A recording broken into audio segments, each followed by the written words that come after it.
Viidiyoo yeroo darbe haala ittiin rifeensa harka keenya akkasuma miila keenyaa fi fuula keenya irra jiru ittiin kaasuu dandeenyu hojjedheetiin ture. Egaa hedduun kan keessanii rifeensa akka deebi'ee marguu hin dandeenye wanti godhu jira yoo beektan fi miijettaniitiin jirtan jechuudha. Egaa viidiyoo sanarra qabadhee dhiyaadheetiin jira. Hanga xumura viidiyoo kiyyaatti akka nuti turtan abdiin isinirraa qaba. Ashamaa harka fuuni akkam jirtu nagaa keessanii nagaa kudha galanni waaqayyoodhaaf haa ta'u isin akka nagaa tan abdii guutuun isinirraa qaba. Warroonni haaraa dhuftan anaa dhufu isiniin jedheetiin jira. Warroonni YouTube channel keessa subscribe godhin subscribe gochuudhaan akka like gochuudhaan akkasuma immoo iyyuu subscribe erga gootanii booda mallattoo bilbilaa kan fakkaatu tuquudhaan oon taasisaa viidiyoo yeroo hojjedhu akka isin irratti dhufuudhaaf jechuudha. Egaatii hanga xumura viidiyoo kiyyaatti wajjin dura akkamittiin hojjechuu akka dandeenyu gamanumaan gara viidiyoo kiyyaatti Egaati wantoonni nu barbaachisan qaaraadha jechuudha. Ani qaaraa gimmaashee isaa duwwaa fayyadama jechuudha. Inni kun soogiddaa, inni kun immoo vingar yookiin immoo qoomxaaxee jedhama jechuudha. Afaan keenyanii kaameraa isinitti mul'ata jedhanii yaada. Yoo isinitti mul'anne immoo yoo asirratti isiniif maxxansa suura isaanii namni kamiyyuu ni beeka jechuudha.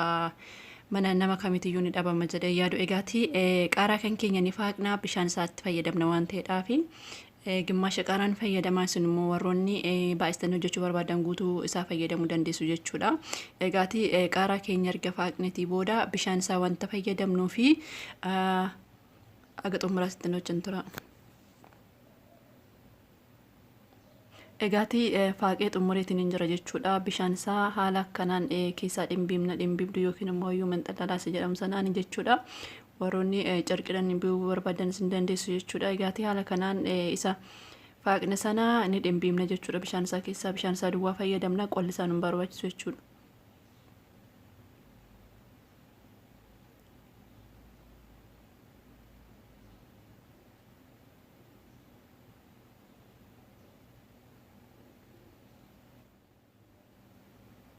Egaati haala kanaan bishaan isaa keessaa dhimbiibna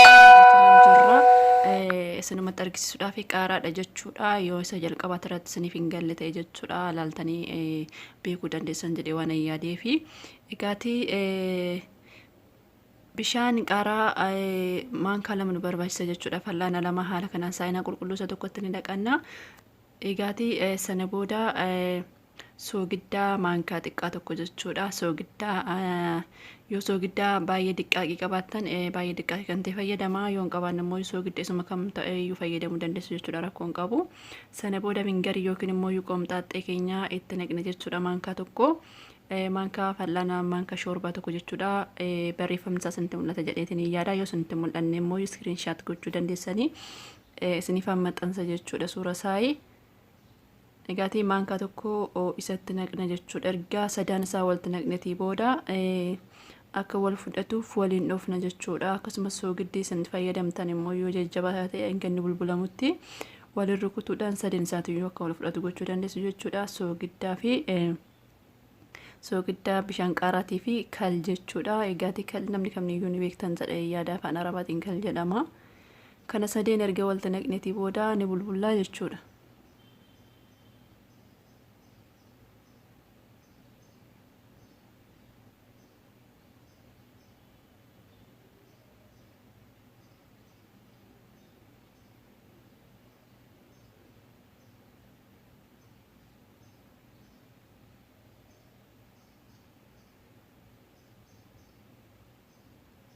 Isinitti mul'ata jedhee yaada bulbulameetiin jira. Egaati haala kanaan qopheeffannee jirra. Amma akkamitti akka fayyadamnu isinitti argisiisuu fi iddoo rifeensi kan keessaan isa rakkise yookiin immoo iddoo rifeensi akka margutti hin barbaanne rifeensi margee isin rakkise jechuudha. Iddoo sanitti qofaadha jechuudha kan dibattanu.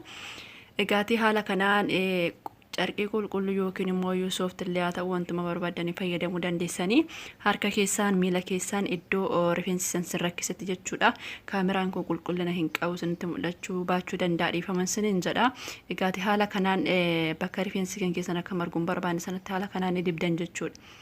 Egaati erga dibdaniitii booda maasaaj sirriitti maasaaj gochuu qabdan jechuudha. Rifeensi iddoo sana keessatti akka gadi seenu wanti nuti gubbaa irratti dibachaa jirru kuni Egaati haala kanaan erga dibattaniitii booda yoo xiqqaate sa'a tokko ofirra tursiisuu dandeessan jechuudha. Osoo bishaan hin tuqini sa'a tokko erga ofirra tursiistanii booda ni dhiqattanii rifeensi keenya keessaan hanga duraan margu irra xiqqaachaa deema jechuudha. Haala kanaan fayyadamaayi.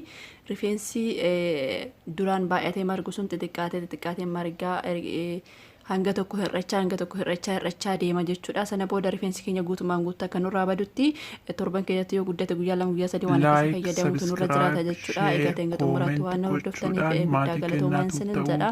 Hanga viidiyoo biraatiin walitti deebinti turtiin keessan turtii gaarii isiniif haa ta'u. YouTube kiyya subscribe gochuu hin dagatinaa, like gochuu hin dagatinaa. Wanti gaaffii yoo qabaattan koomentii jalanaaf kaa'aa nagaatti tura.